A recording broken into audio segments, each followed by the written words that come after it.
She was just a cocktail waitress until the most dangerous man in the city demanded her attention. Adriana Parker had been invisible in Obsidian nightclub for months, serving drinks, ignoring the wealth around her. Then Dante Russo appeared, and suddenly her life, her mother's health, and every choice she ever made were under his control. One glance, one word, she was no longer just a waitress. She was his. Before Dante Russo ever enters Adriana's life, she is already standing at the edge of collapse. Obsidian, the nightclub where she works, is all noise and heat. Bass shaking the floor, glasses clinking, laughter cutting through the dark, perfume mixing with alcohol and expensive cologne. After 6 hours in mandatory 6-inch heels, her feet are burning. But she keeps smiling because pain does not pay bills. Her mother's hospital debt sits in the back of her mind like a second heartbeat. So when her phone vibrates with a call from the hospital, she does not ignore it because she does not care. She ignores it because she is afraid one more piece of bad news will break her in public.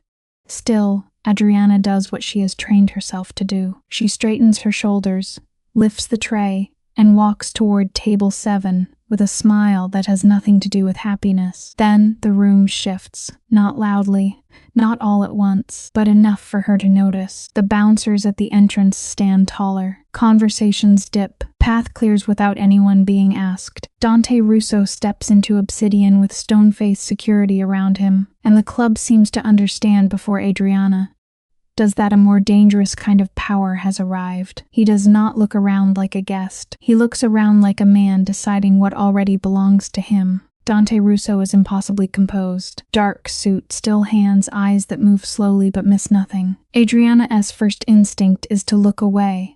The way people look away from fire when they know they are standing too close. Elena whispers beside her, excited, almost breathless. But Adriana cannot afford curiosity. Her phone feels heavy in her pocket. The hospital call is still unanswered. She thinks of her mother, of the thin hospital blanket, of Dr. Reeves' careful voice. Losing her job would be a disaster. Losing her mother would be the end of everything. That is the pressure Dante walks into, even before he speaks her name. In the locker room, Adriana finally checks the voicemail. Dr. Reeves sounds calm, and that calmness is worse than panic. The experimental treatment is failing. For a second, her knees nearly give out. She presses one hand against the lockers and forces herself to breathe. 10 seconds. That is all she allows herself. 10 seconds to feel the fear rise, to let her eyes burn, to almost come undone. Then she wipes her face, fixes her hair, and returns to the floor. It is not bravery in the clean, noble sense. It is what people do when life gives them no soft place to fall. And when Russo's guard blocks her path, she is already too shaken to pretend she is fine. The guard stands in front of her as if he has been waiting all night. He says her name, and Adriana feels her stomach drop. Miss Parker, not waitress. Not hey you, her real name. The crowd is only a few feet away, but suddenly it feels useless. He leads her toward a private elevator, away from the music, away from Elena, away from anyone who might ask questions. The elevator doors close with a soft sound that feels final. In the polished metal, Adriana sees her own face, pale, tired, trying not to panic. The guard tells her Mr. Russo does not waste time on trouble. It is not a warning. It is a verdict. Russo's office sits above the club like a world no one below is supposed to see. High ceilings, black glass, city lights spread out beneath the windows. Dante keeps his back turned at first, letting Adriana stand in silence long enough to feel foolish for breathing too loudly. When he finally speaks, he already knows her life, her age, her unfinished degree, her apartment, her mother's diagnosis, the bills that keep arriving no matter how many extra shifts she takes. He says these things without cruelty, and somehow that makes it worse.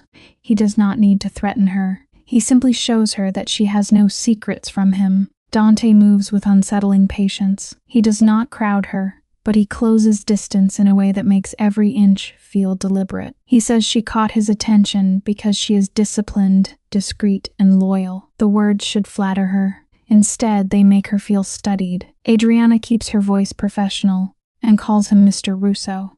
He tilts his head slightly. Dante, he says, One word spoken softly, but it changes the air between them. She does not want that intimacy. She does not want him close enough to be Dante. But he has already begun deciding which distances he will allow her to keep. Then he says, the one thing that strips all the air from her lungs. Her mother needs a different kind of treatment, and the hospital cannot give it to her. Adriana freezes. Dante does not rush. He lets the fear settle, then places the offer in front of her. A position as his personal assistant, double her current pay, care through doctors who do not return calls to ordinary people. Why would you do that? She asks, eyes stay on hers.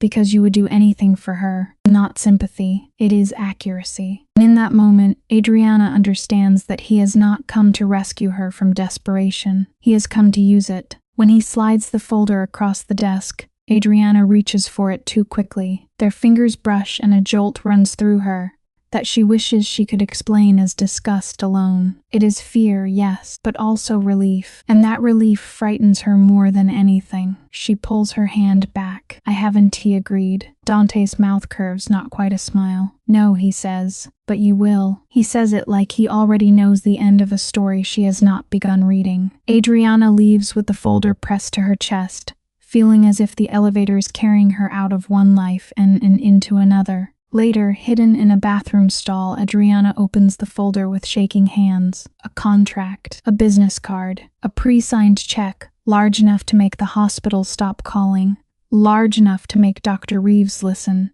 large enough to buy her mother time. For a few seconds, she hates Dante Russo with a clarity that feels clean. Then she imagines her mother coughing into a pillow, apologizing for being expensive, and the hatred becomes tangled with need. Outside the stall, someone laughs. Music pounds through the walls. Adriana stares at the check until the numbers blur, unaware that Dante has been watching her life for months, and that this offer is only the first move. By dawn, Adriana has not slept. One part of her wants to tear up the contract and disappear. Another part keeps hearing her mother ask if everything will be okay. In the end, she chooses the only answer she can live with. She dresses in an old navy skirt and white blouse, trying to look like a woman going to work, instead of a woman walking into a bargain she does not understand. The financial district tower rises in front of her, cold and perfect. For 1 second, she almost turns around. Then Dante's security appears beside her. Miss Parker, no surprise, no greeting, just the quiet certainty that she was expected. The private elevator scans a fingerprint that is not hers and climbs without stopping. Adriana watches the numbers rise, feeling each floor pull her farther from normal life. Dante's penthouse is all space, glass, and silence. Wealth has a different sound up here, softer, heavier. Dante waits near the dining table in a charcoal suit, the calm as if this is a routine morning. You re-punctual, he says. I appreciate that. Adriana answers, I was told 9. His eyes flicker over her face. Most people arrive early when they re-nervous. The words land exactly where he wants them. He has named the fear she was trying hardest to hide. He asks if she has eaten. She lies and says yes. Her stomach betrays her with a quiet twist. Dante pulls out a chair. Sit, Adriana. It is not loud, but it leaves no room for refusal. She sits on the edge, hands folded tightly in her lap. Why me? She asks. This time he answers without decoration. Because she is smart. Because she listens. Because she knows how to keep quiet. And because her mother gives him leverage no salary ever could. Adriana's throat tightens. That sounds cruel. Dante does not look offended. It sounds honest, he says. And somehow the honesty is more frightening than a lie. Dante describes the job in simple terms, but nothing about it feels simple. She will manage his schedule, his communications, his private files, and eventually the parts of his work most people never see. I don't know how to do that, she says. You will learn. And he reveals what he has already done. Her mother is being transferred to an elite facility under Dr. Alessandre Marino. Adriana grips the edge of the table. You moved her. I arranged better care. Without asking me, Dante holds her gaze. Would you have said no? The answer traps her before she can speak, because they both know she would not have dared. Adriana stands too quickly, the chair scraping against the floor. You can just step into my life and make decisions. Dante does not move. I already have. The bluntness makes her furious. But beneath the anger is the unbearable thought that her mother might survive because of him. He tells her to call him Dante again, as if that small familiarity can soften what he has done. Then he says some gifts should be accepted before pride ruins them. Adriana almost laughs because it is not a gift if refusal comes with a funeral. A car is waiting downstairs. By the time she leaves, she is trembling with rage, fear, and gratitude she does not want. The ride to the hospital is too quiet. Adriana tries to arrange her thoughts into something she can explain, but every version sounds like a confession. In her mother's room, she takes the fragile hand resting on the blanket and smiles too brightly. She speaks of a promotion, new connections, better doctors, a sudden chance they cannot waste. She does not say Dante Russo. She cannot bring that name into the room while her mother is looking at her with such hope. So she turns the truth into something softer and lets the lie sit between them. It is small at first, almost merciful, but lies made for love can still grow teeth. Her mother notices what Adriana tries to hide. "How much will this cost?" she asks. Adriana squeezes her hand. "It's covered." "By who?" The question hangs there. Adriana looks away for half a second too long. "The company." Her mother studies her face, and for a moment Adriana feels like a child again, caught before the lie has finished forming. "Things like this don't happen for free," her mother says. Adriana forces a smile. "Maybe we were due for some luck." Then the transfer begins, smooth and fast, paperwork moving as if invisible hands have cleared every obstacle. Luck has never looked so expensive. New facility looks nothing like the places Adriana knows. Quiet fountains, polished stone, nurses who speak gently and remember names. Dr. Ma explains the treatment options with careful confidence. And for the first time in months, Adriana allows herself to imagine her mother getting better. Hope hits her so hard it almost feels like pain. When Marino says Mr. Russo must think very highly of you, Adriana's smile falters. She is not sure whether to feel chosen or purchased. Later, as she leaves the suite, her mother asks, "You'll come back soon?" Adriana promises she will, but outside the door, she has to press a hand to her chest just to breathe. By late afternoon, Dante's driver brings Adriana back to the high-rise. This time she is taken into rooms where men stop talking when she enters. Expensive watches, quiet voices, eyes that measure value and risk in the same glance. Dante introduces her as my assistant. The word "my" is small, but Adriana hears it. So does everyone else. Leone, one of the older men at the table, looks her over and asks if Dante is collecting distractions now. The room goes still. Dante's expression barely changes. "Be careful," he says. 2 words, low and controlled. Leone looks away first. Adriana understands then that Dante's protection can feel very close to ownership. Dante sends her to wait in his office. It should feel safer away from those men. But the quiet room has its own pressure. There is almost nothing personal inside. Only clean furniture, locked drawers, and one framed family portrait. Adriana steps closer despite herself. A boy of about 10 stands beside a woman with dark hair, and a man whose hand rests on his shoulder. Young Dante's face is serious, almost too serious for a child, curious. His voice behind her makes her turn sharply. He is standing in the doorway, watching her, as if he knew exactly which object would draw her in. For once, Dante does not immediately close the door between them. He tells her his family died when he was 17. No dramatic pause, no shaking voice, just a fact stripped of softness. Adriana does not know what to say, and maybe that is why the moment works. She sees the wound without being asked to touch it.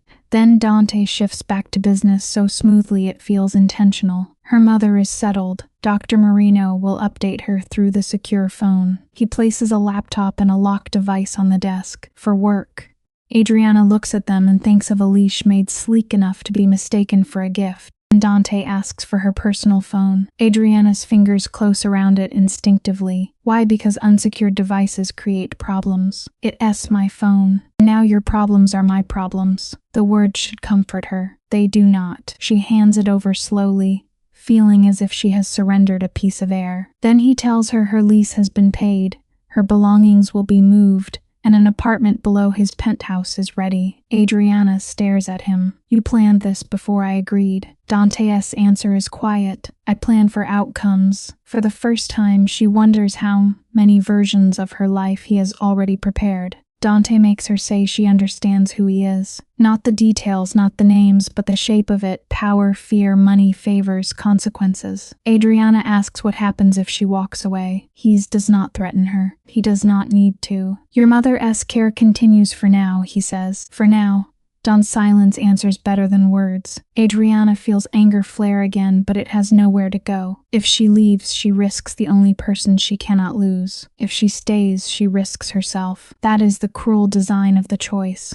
Either way, something precious is placed on the table. For dinner, Dante gives her a black silk dress. It is not simply expensive. It fits too precisely, as if someone measured her when she was not looking. Adriana holds it up in the guest suite and feels heat crawl up her neck. There is no note. There does not need to be. When she returns, Dante's eyes move over her once, then away almost politely. It suits you. She should hate the way the words affect her. He warns her to stay away from his associates, because certain men would see her as a weakness. Adriana lifts her chin. Yours, Dante's gaze sharpens. That depends on you. In the mirror, Adriana barely recognizes herself. The woman looking back is elegant, guarded, and too polished to belong to the life she woke up in yesterday. The dress is beautiful, and that makes it harder to hate. Beauty is dangerous when it is used to make surrender feel graceful. Dante leads her to a car with tinted windows, and before she steps inside, she looks back at the city. People are walking, laughing, answering phones, living ordinary lives. For one wild second, she wants to run toward them. Then her secure phone buzzes with an update from Dr. Marino. Her mother is stable. Adriana gets into the car. Inside the car, Dante sits close enough for her to feel his presence without him touching her. The silence stretches until she cannot bear it. How did you know my size? He looks out the window. I pay attention. That's not an answer. It is the only one that matters. Then, as if he is discussing the weather, he says he noticed her during her second week at Obsidian. Adriana turns to him. You've watched me that long. Dante finally looks at her. You survive things that would have made most people beg. The compliment lands wrong and right at the same time. She hates that part most. The cliffside estate rises from the dark, like something built for people who do not expect forgiveness. Stone glass, hidden cameras, lights glowing against the ocean. Dante says nothing as the gates open. He does not need to introduce the house. The house announces him. Adriana steps out and feels the wind pull at her hair. She knows what strength really was. Skipping meals, smiling through insults, choosing which bill could wait. Still, when Dante names it like something rare, a tired part of her wants to be seen. That is the first truly dangerous thing he offers her. Not money, not protection, recognition. Giovanni appears at the entrance, silent and watchful. Mrs. Russo, the housekeeper, studies Adriana with a face that gives away nothing. Inside, the estate is warm and cold at once. Old paintings, modern glass, quiet corridors, and the sense that every door has a camera somewhere near it. Adriana asks how many people live here. Dante answers, enough. That is an answer. It is the safest one, and catches the mistake. He notices. Of course he does. The smallest change in her face seems to interest him more than the priceless art on his walls. Dinner is served in a room facing the ocean. Waves crash somewhere below the glass, dark and endless. Adriana looks at the food and cannot make herself lift the fork. Dante watches her for a long moment. Ask what? Whatever is keeping you from breathing normally. She hates how accurately he reads her, so she asks what he really wants from her. Dante leans back, calm, almost patient. Loyalty, discretion, intelligence, in that order, and if I fail, then I will know I misjudged you. It is not a threat, but it lands like one, because disappointing him suddenly feels like stepping off a ledge. When Dante tells her she is not for sale, Adriana should feel relieved. She does, for half a second. Then she realizes how low the bar has become. If basic dignity feels like kindness, then what am I? She asks. Dante's eyes do not move from hers. Necessary. The word unsettles her more than any insult could have. He speaks openly about the clean businesses and the darker ones, about how influence moves through both worlds. He give me the not confessing. He is testing how much truth she can hear without leaving the table. Adriana tells herself she is listening for information, but part of her is listening because he makes danger sound reasonable. Dante does not drag her into the worst parts at once. He begins with shipping contracts, legal investments, political connections, and numbers that look respectable on paper. When Adriana questions him, he does not punish her. He seems almost pleased. Good, he says. Never accept the first answer. That approval lands where she does not want it to. For years, she has been treated like a waitress, a daughter, a problem solver, never someone whose mind mattered. Dante makes her feel useful in a sharper way. He changes words carefully as he speaks. Force becomes strategy, fear becomes order. And Adriana realizes the most dangerous lies are not always spoken by liars. Sometimes they are spoken by people who believe them. Then Dante tells her things no stranger should know. He knows the nights she slept in hospital chairs, the landlord who threatened eviction, the scholarship she lost after her mother got sick. Adriana's hands curl under the table. Did you have someone follow me? Dante's answer is simple. Yes. No apology. No shame. The honesty shocks her more than denial would have. That is not concern, she says. It is violation. For a moment, something unreadable passes through his face. In my world, the difference is whether you survive. Adriana wants to reject him completely. Instead, she finds herself wondering what kind of world teaches a man to believe that. When the conversation turns to her father, Adriana's voice changes before she can stop it. She speaks of his gambling, his broken promises, the nights he's disappeared, and still she softens the story around him. Dante listens carefully, too carefully. You defend people who hurt you, he says. Adriana's jaw tightens.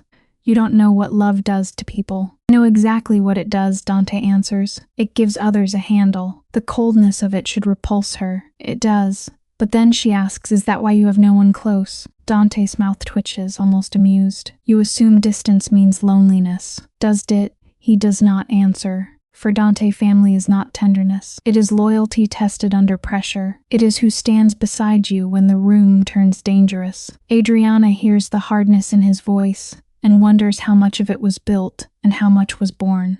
He asks whether she has ever had someone she could rely on. She nearly says no, then stops because the answer feels too naked. I had my mother, she says. And you carried her, Dante replies. That is not the same as being held. The words strike too close. Adriana looks away, furious that he has found another bruise. He does not touch it gently, but he finds it every time. And Dante tells her about the night his family died. He was 17, old enough to understand the blood on the floor. Young enough to still expect the world to have rules. It did not. Police came too late. Friends vanished. Men who had smiled at his father suddenly forgot his name. And that restraint is what makes the story difficult to dismiss. Adriana does not forgive what he became. Not then. But she sees the wound beneath the armor, and once she sees it, she can't unsee it. That is where her anger begins to lose its clean edges. Adriana asks why he would trust her with any of this. Dante stands near the window, the ocean behind him like a dark sheet of glass. Because you are still capable of loyalty without worship. She almost laughs. That sounds like a compliment and a warning. It is both. He tells her she notices what others miss and survives without making noise. The words settle somewhere deep, where old exhaustion lives. She knows he is dangerous. She knows every compliment has a hook. But after years of being unseen, even a hook can feel like a hand reaching down. That is what frightens her most about him. When Dante says he was 17, Adriana sees him for one brief second without the suit, the guards, or the empire. A boy in a ruined house, learning that grief can harden into power if left alone long enough. Dante notices the change in her face. Do not pity me. I wasn't he. You were close. During the drive back, neither of them speaks. Yet the silence feels crowded with everything he has told her. At the apartment door, he says, you and I learned the same lesson in different rooms. Adriana asks what lesson. Dante's eyes hold hers. No one comes unless they want something. Then he leaves her alone with that.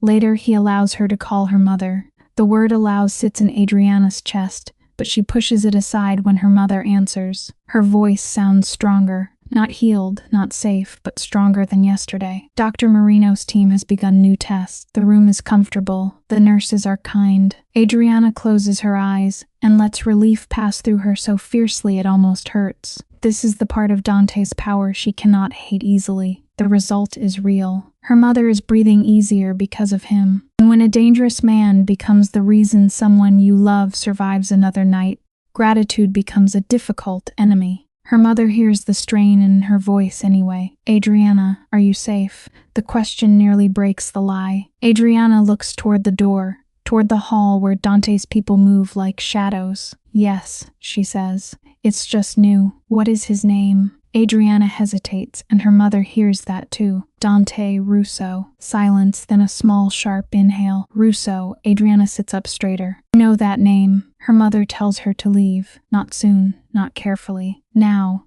The fear in her voice makes Adriana's skin go cold, because it is not the fear of a sick woman imagining danger. It is recognition. Her mother tells her the truth in broken pieces. Her father died because of gambling debts owed to a Russo associate named Vega. Adriana remembers the man in Dante's penthouse, the way the others avoided his eyes. Suddenly the past is no longer past. It is standing inside the same building where she works. Her mother begs her to run. Adriana looks around the elegant room and feels the walls closing in, though nothing moves. I can't. She whispers. Because of me, her mother asks. Adriana cannot answer. The silence becomes confession.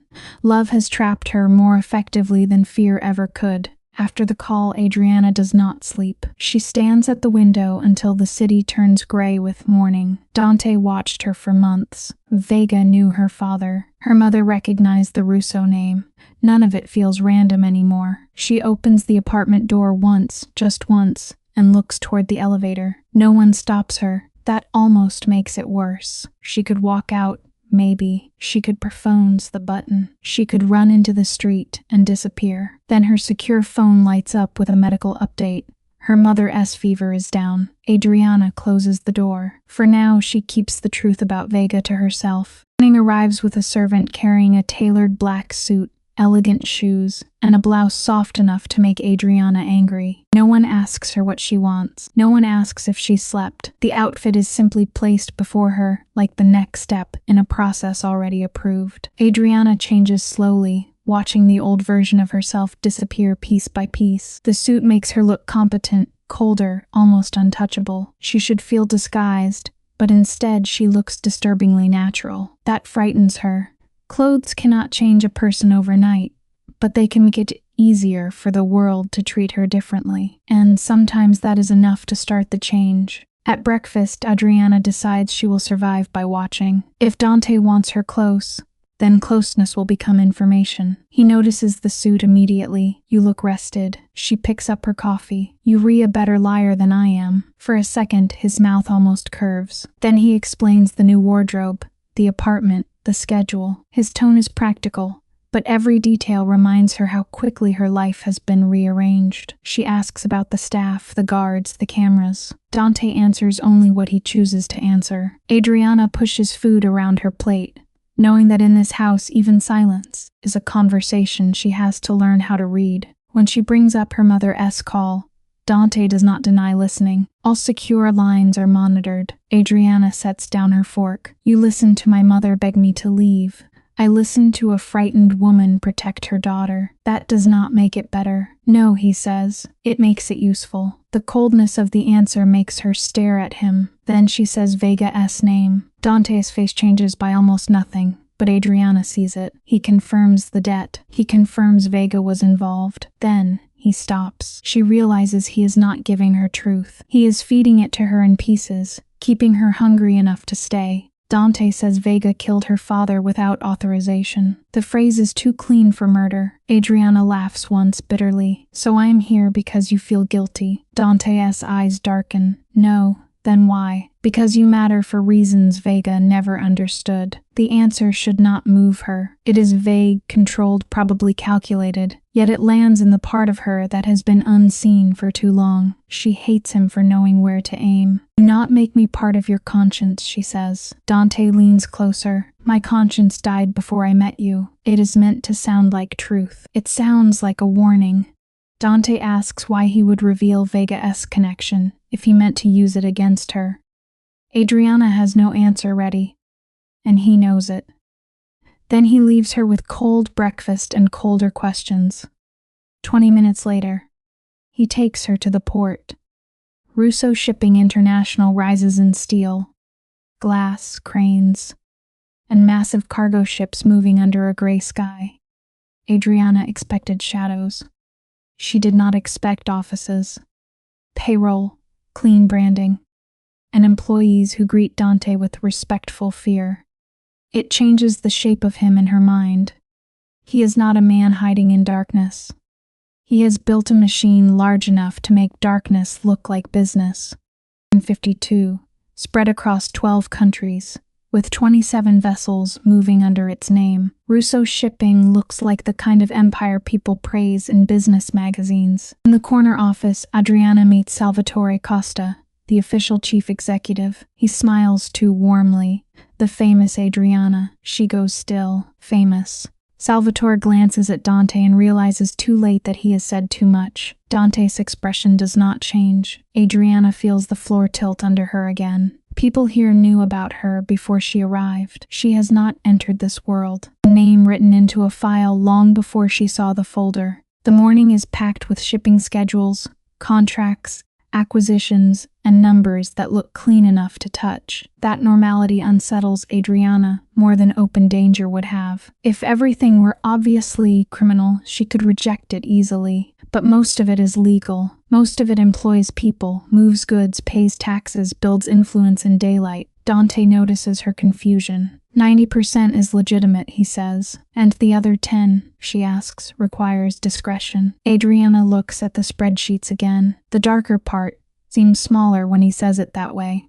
That is what scares her. She can feel her mind trying to make room for it. At a construction site, men straighten when Dante approaches. At a private bank, doors open before his name is spoken. At lunch, the restaurant owner refuses payment with a nervous smile. Adriana watches power move through people without touching them. Back at the penthouse, a desk waits for her, angled toward the door. Dante says it is practical. She knows it also keeps her alert. He gives her folders full of financial records and tells her to study them before morning. Adriana wants to ask if this is work or training. Instead, she opens the first folder. If she cannot leave yet, then she will learn where the exits are hidden. When she asks about Vega, Dante gives her enough truth to keep her awake. Their alliance is ending. Vega has become careless, dangerous, disposable. Stay away from him, Dante says. Is that an order? It is a warning from my employer. Dante steps closer. From the man keeping you alive. Adriana should step back. She does not. She asks where she fits into his larger plan. Dante studies her for a long moment, then says one day she may speak for him when he is absent. The offer should feel impossible. Instead, it frightens her because some part of her wants to know what that kind of power feels like. That evening, Dante shows her pieces of the network that keeps his empire breathing. Names, routes, informants, quiet favors that travel faster than money. He never calls them spies. He calls them eyes. Adriana studies financial records until the numbers blur, and then she sees it. Portion of the assets disappearing into places no legal ledger should go. Before she can ask, the secure phone rings. Dr. Marino. Her mother is responding well. A visit is scheduled for morning. Relief wipes out suspicion for several seconds, and those seconds matter. Dante does not have to demand loyalty every time. Sometimes he only has to let hope arrive exactly when fear is becoming too loud. Adriana starts to say she will ask Dante if she can visit. Then Dr. Marino tells her it has already been approved. The words leave her quiet. Even her time with her mother now comes prearranged. Later, a young associate brings dinner and says Dante will not return tonight. Adriana should feel free in his absence, but the room does not feel empty of him. Then she sees the stuffed rabbit on the bed, her childhood toy, worn at one ear, placed neatly against the pillows. She had left it in a box in her old apartment. Her breath catches. This is not kindness. It is proof that Dante can reach backward into memories she thought were safe. She holds the rabbit anyway, because fear does not always reject comfort, even when comfort comes from the wrong hands. Sleep pulls her under and turns cruel. In the dream, her father is coughing blood. Vega is laughing. Dante is standing in a doorway, and all three voices become one. She wakes choking on a scream. Dante is there, sitting in the dark. Adriana scrambles back against the headboard. "Get out." He does not move at first. "Security alerted me. You were watching me sleep. I was making sure you were alive." The answer is calm, but her skin still crawls. Care and violation have begun wearing the same face. Dante asks what she dreamed. Adriana says nothing. He names the fear anyway: Vega, her father, her mother. The feeling that every door leads back to him. She hates how close he comes to the truth. "Under my protection, no one will touch you," he says. The promise should feel ugly after everything else. Instead, it slides into a place inside her that has been desperate for certainty. "And who protects me from you?" she asks. Dante is silent. Then, very softly, he says, "Maybe no one has to." When he touches her hand, she does not pull away quickly enough. That failure stays with her after he leaves. The next morning, Giovanni drives her to the clinic. Adriana watches the city pass by and rehearses the truth she will not tell. And the sight almost undoes her. More color in her face, less strain in her voice. For one brief moment, Adriana forgets Dante entirely. Then her mother notices the tailored suit, the polished shoes, the guard waiting near the door. "This is not just a job," she says. Adriana smiles too fast. "It's complicated." Her mother grips her wrist. Complicated is what people call danger, when they already inside it. Adriana looks down because there is no gentle way to answer that. Her mother tells her no treatment is worth surrendering herself. Adriana wants to agree. She wants to be the kind of daughter who can say, "I will leave today." Instead, she says Dante is not what they think. He is dangerous, yes, but he helped. He told her things about her father. He is keeping Vega away, and that smoothness frightens her. Her mother hears it. "Listen to yourself," she whispers.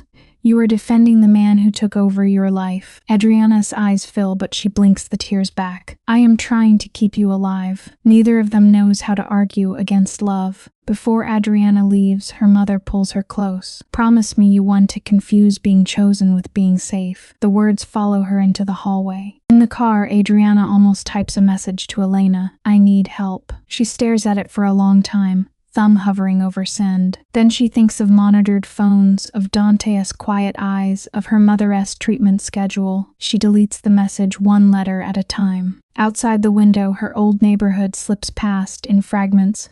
A laundromat, a bus stop, a corner store she used to visit after late shift. It already feels like a life belonging to someone else. Then Giovanni turns the wrong way. Adriana notices immediately. The penthouse is downtown. He says nothing. The car moves toward the industrial docks, where the air grows sharp with salt, rust, and diesel. Her pulse starts beating in her throat. Another guard opens the door. No one explains. No one asks. She is led inside past metal walls and dim lights. At the center of the room stands Dante, calm, immaculate, waiting. On the floor before him is Vega, bound and bruised, his arrogance stripped down to ragged breathing. Dante looks at Adriana and says, "You wanted answers." She suddenly wishes she had not. The room smells like concrete dust and old seawater. Vega lifts his head, sees Adriana, and laughs through split lips. Dante does not react. That control is more frightening than rage. "Tell her," he says. Vega spits out an insult instead. Dante steps forward and the laughter dies. Adriana feels herself drift slightly away from her own body, as if the scene is happening behind glass. This is the man tied to her father's death. This is Dante showing her what happens to enemies. It is meant to be justice. It is also a message. In Dante's world, truth does not arrive in courtrooms.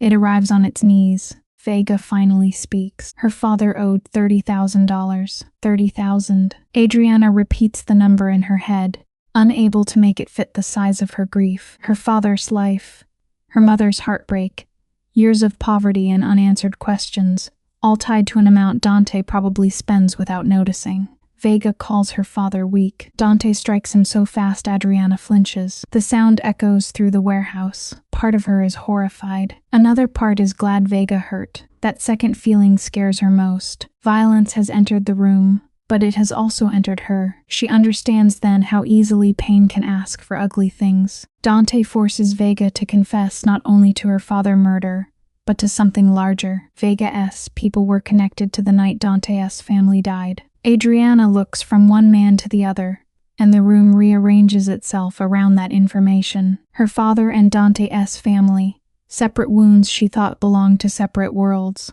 are suddenly tied by the same name. Dante has not brought her here only to punish Vega. He has brought her here to make their grief speak the same language. Adriana hates how powerful that feels. Shared pain should not excuse anything. But in that warehouse, with Vega broken before them, it creates a bond before she can stop it. Dante tells her he watched her because Vega was a threat. Danger was already close. He says every violation had a reason. Adriana wants to reject it all. She wants the truth to be simple. Dante is the villain, and she is the prisoner. But her mother is healing. Vega is exposed. Dante is standing between her and a man who once destroyed her family. "You should have told me," she says. Dante's answer is quiet. "You would have run before you understood." "Maybe I had that right." "Yes," he says. "You did." That admission unsettles her more than denial would have. Then Dante places a gun in her hands. The weight shocks her. Vega laughs again, weaker this time, calling her a waitress playing at vengeance. Dante steps back. He does not tell her to shoot. That is what makes it worse. He lets the decision sit in her palms. Adriana thinks of her father's funeral, her mother's exhausted face, the years spent wondering why no one paid for what happened. Her finger trembles near the trigger. Then she lowers the gun. "No," she says, voice shaking. "He doesn't get to make me into him." Dante watches her with an expression she cannot read. For once, he looks almost proud. Dante takes the gun back and tells her there are different kinds of punishment. Vega will live, but not freely. Exile, humiliation, the slow dismantling of every ally he thought he had. Adriana realizes mercy is not what Dante is offering. He is choosing a slower weapon. "You call that justice?" she asks. "I call it consequence." "And what do you call what you did to me?" Dante's jaw tightens. For the first time, he does not answer immediately. "Necessary," he says at last. Adriana laughs softly without humor. "That word does a lot of work for you." The silence afterward is sharp enough to cut. Vega tries to threaten them as he is dragged away, but his voice cracks. Without power, his cruelty sounds smaller. Adriana watches him disappear through a steel door and feels no peace. She expected closure to feel like something ending. Instead, it opens more questions. When the room empties, Dante remains beside her but does not touch her. "You did not kill him," he says. "Did you think I would? I wanted to know. And now..." Dante looks at the door where Vega vanished. "Now I know you are stronger than rage." The words should not matter. They do. Adriana hates that they do. Dante asks if she is afraid of him. Adriana could lie. She does not. "Yes." His face remains still. "Good." The answer angers her. "That's what you want." "No, it is what keeps you honest." She steps closer, surprising them both. "You used my mother. I saved her." "You used saving her." This time, Dante says nothing. The warehouse hums around them. Then he tells her she can leave if she wants. No guards will stop her. The words should be freedom. But her mother's treatment, Vega's threat, and the truth about her father are all still tied to him. Adriana realizes some doors can open and still not feel like exits. Dante's restraint in that moment is its own kind of strategy. He does not grab her arm or raise his voice. He lets her stand there with the illusion of untouched choice. Adriana sees the shape of it and still feels pulled toward him. That is what terrifies her. If he forced her, hating him would be easier. But he gives her just enough space to question herself. Maybe he is not only a captor, maybe he is also damaged. Maybe he is protecting her badly, because no one ever taught him how to protect without possessing. Each maybe is small, but together they become a road leading back to him. Adriana asks for time. Dante gives her a luxury apartment 1 floor below his penthouse and leaves her there without argument. The apartment has glass walls, a stocked kitchen, fresh flowers, and silence so perfect it feels staged. Her belongings have been unpacked. Her books sit on a shelf in the order she used to keep them. The detail makes her sit down slowly. Someone touched every piece of her life and placed it here. She walks to the door, opens it, and looks into the hallway.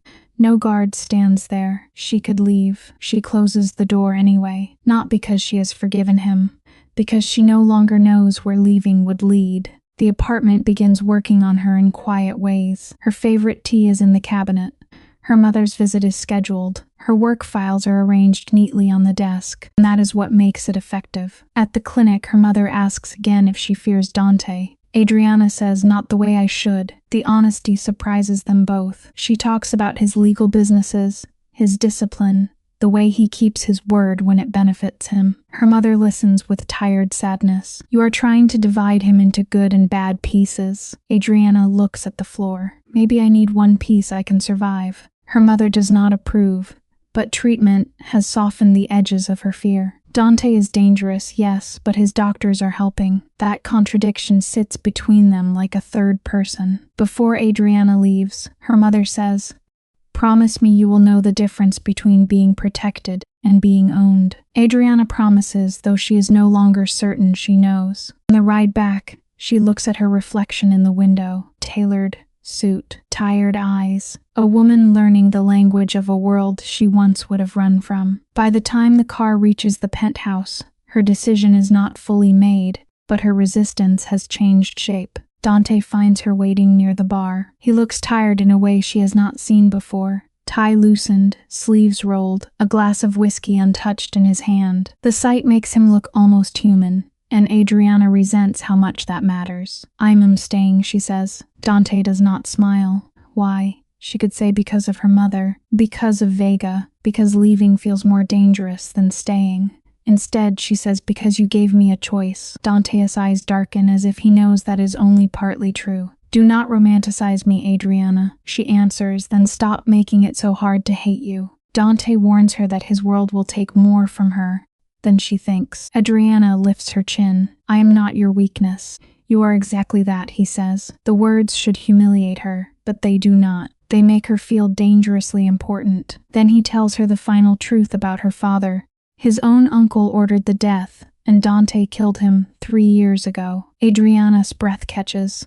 He gives the confession without asking forgiveness. In his world, truth is not gentle. It is placed on the table like a blade. She should step away. Instead, she asks, "Why tell me now?" Dante's answer is quiet. "Because you stayed." Adriana does not thank him right away. She turns toward the windows and lets the silence stretch. Her father's death has a shape now, a name, a chain of choices, a punishment already delivered by the same man who has taken over her life. When she finally speaks, her voice is low. "I don't know what that makes you." Dante stands behind her. "Neither do I." That honesty reaches her more than any apology could have. Next 6 months, she learns his schedules, his silences, the difference between anger and strategy in his voice. She becomes useful, then trusted, then necessary. The change does not happen in one surrender. It happens in small daily permissions. Her mother notices it first. Not the clothes or the car or the guarded appointments, but the way Adriana says Dante's name. Less fear, more understanding,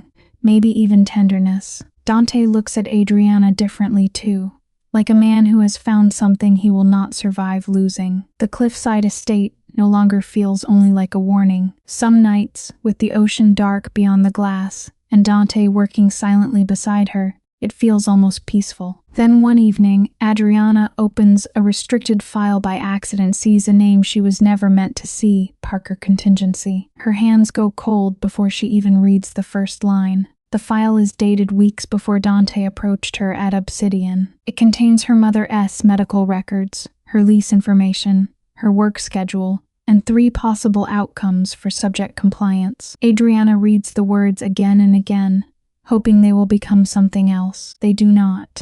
One line cuts deeper than the rest, emotional leverage strongest through maternal treatment access. For a moment, every soft word Dante ever spoke turns sharp in her memory. She copies the file onto a secure drive with shaking hands. For the first time in months, she does not think about staying or leaving. She thinks about destroying him. And this time, she does not delete the thought. Dante enters before she can close the file. Neither of them speaks. Adriana stands with the drive hidden in her palm, her heart beating so loudly she is sure he can hear it. Dante's eyes move from her face to the screen. He understands immediately. "That was not meant for you." Adriana almost laughs. "No, I imagine the truth rarely is." He steps closer, and for once she steps back.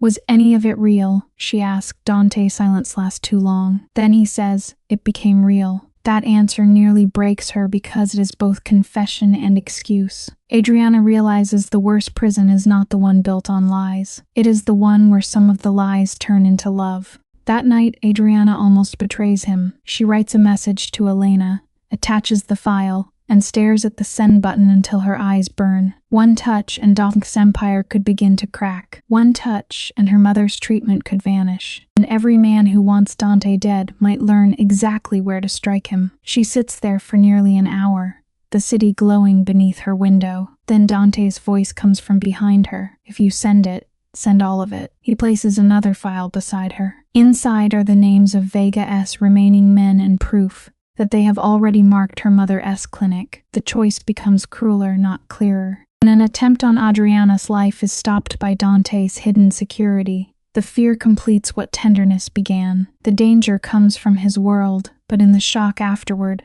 all she feels is that he reached her in time. In the penthouse, Dante lays out a plan to destroy the men behind it.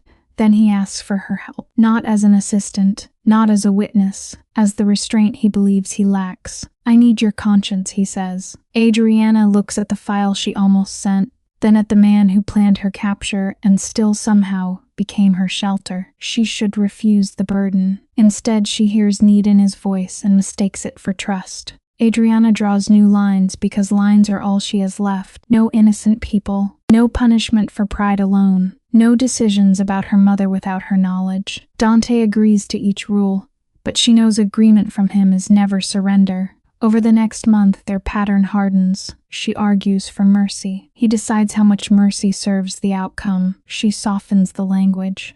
He keeps the power. At his villa when he proposes, it does not feel sudden. It feels like the final answer to a question their lives have been asking since Obsidian. Adriana looks at the ring and sees not romance alone, but safety, danger, loyalty, debt, and a future she no longer knows how to refuse. To say yes, Adriana has to translate everything that happened into a story she can live inside. Dante's surveillance becomes vigilance. His dominance becomes certainty. His violence becomes the price of keeping enemies away. His obsession becomes devotion. When she accepts, she does not feel defeated. She feels claimed, and more frighteningly, she feels relieved. 1 year later, their private wedding takes place before his inner circle. Men who once studied her as an outsider now lower their heads in respect. Her mother's quiet approval helps silence the doubts that still rise at night. But just before the ceremony, Adriana finds one more envelope waiting in her dressing room, sealed with Dante's black crest. Inside the envelope is not a threat. It is the first contract she ever signed. The one from the nightclub bathroom, returned to her with a single sentence written across the bottom in Dante's hand.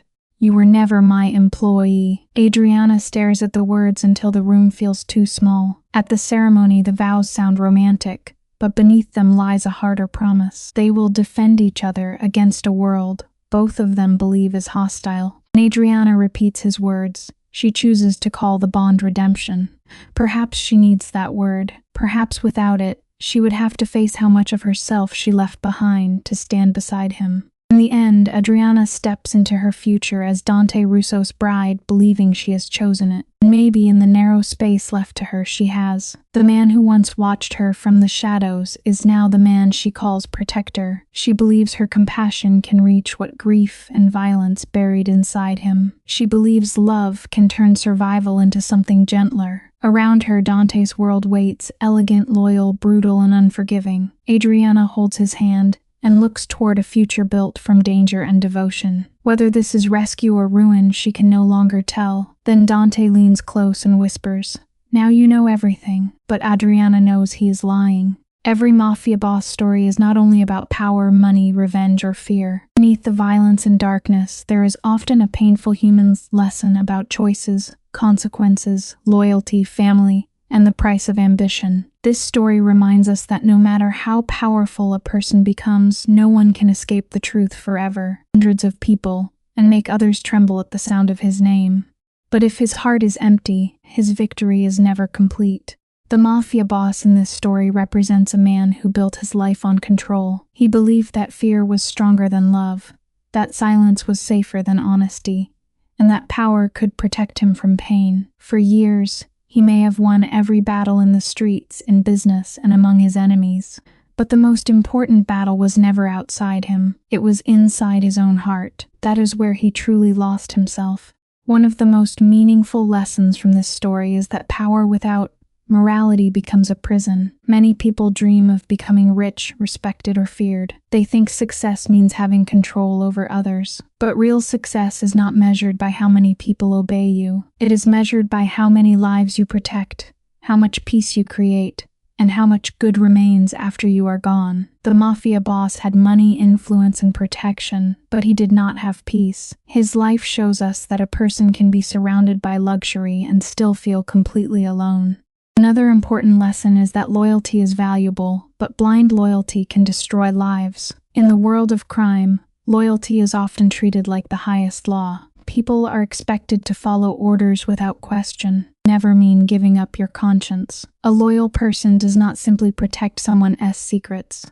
A loyal person also has the courage to stop someone from destroying themselves. This story teaches us that loyalty without honesty is dangerous. Real loyalty should be connected to truth, respect, and moral responsibility. The story also shows the heavy cost of revenge. Revenge often feels powerful in the beginning. It gives a person the illusion that pain can be answered with pain, but revenge rarely heals anything. Instead, it creates a chain of suffering that keeps growing. One act of revenge leads to another. One betrayal leads to another. In the end, everyone loses something. The Mafia boss may have believed that revenge would restore his honor, but what it truly did was steal his humanity piece by piece. This is a powerful reminder that forgiveness is not weakness. Sometimes, forgiveness is the strongest decision a person can make because it breaks the cycle of hatred. Family is another central lesson in this kind of story. Many Mafia bosses claim they do everything for family. They say they commit crimes to protect the people they love. But protection without honesty can become another form of harm. A family does not only need money or security. A family needs trust, emotional safety, and love that is not poisoned by fear. If a father, husband, brother, or son becomes powerful but loses the ability to show tenderness, then his family may live in a beautiful house, but still feel trapped inside it. This story reminds us that children and loved ones often pay the price for the choices of powerful men. The Mafia boss may think his decisions only affect his enemies, but every secret, every violent act, and every betrayal leaves a shadow over the innocent people around him. That is why one of the strongest educational messages is this: before making a decision, we must ask ourselves who will suffer because of it. A selfish choice may bring temporary success, but it can create long-term pain for the people we love most. Another meaningful point is the danger of pride. Pride can make a person refuse to apologize, refuse to change, and refuse to admit they are wrong. The Mafia boss may have spent years believing that saying sorry would make him look weak, but in reality, the ability to apologize is a sign of strength. It takes courage to face the damage we have caused. It takes maturity to admit that we hurt someone, and it takes true character to change before it is too late. The story also teaches that redemption is possible, but it always requires sacrifice. A person cannot simply say they have changed. They must prove it through action. Redemption means accepting responsibility, protecting the innocent, telling the truth, and sometimes losing everything that was built on lies. For a Mafia boss, redemption may mean walking away from power, exposing corruption, saving someone he once endangered, or choosing love over control. The path to redemption is painful because it forces a person to confront the worst parts of themselves, but it is also the only path that can lead to peace. From a human perspective, this story is powerful because it shows that even the hardest heart can still feel pain. Behind the cold eyes of a Mafia boss, there may be regret, loneliness, childhood wounds, or a deep fear of being betrayed. This does not excuse his actions, but it helps us understand that broken people often break others when they never learn how to heal. The educational value here is important. Pain should not become an excuse to hurt people. Instead, pain should become a reason to grow, to seek wisdom, and to choose a better path. For viewers, the lesson is not to admire the criminal lifestyle, but to understand its emptiness. The suits, cars, mansions, and power may look attractive from the outside, but behind them there is often fear, guilt, and loss. A life built on violence can never bring true happiness. A life built on lies can never bring true freedom. And a life built on fear can never create real love. In the end, the story of a mafia boss is really a warning. It warns us that every choice has a consequence. It warns us that money cannot buy peace. It warns us that fear cannot replace respect. It warns us that revenge cannot heal a wounded heart. Most importantly, it reminds us that the greatest power a person can have is not the power to control others, but the power to control themselves. The deepest lesson is simple but meaningful. Choose character over pride, love over control, truth over silence, and forgiveness over revenge. No matter how dark a person's past may be, change is possible when they are willing to face the truth. But the longer someone waits, the higher the price becomes. A mafia boss may win the streets, defeat his enemies, and build an empire, but if he loses his soul, he has lost everything. True strength is not found in violence. True strength is found in responsibility, compassion, humility, and the courage to become better before it is too late.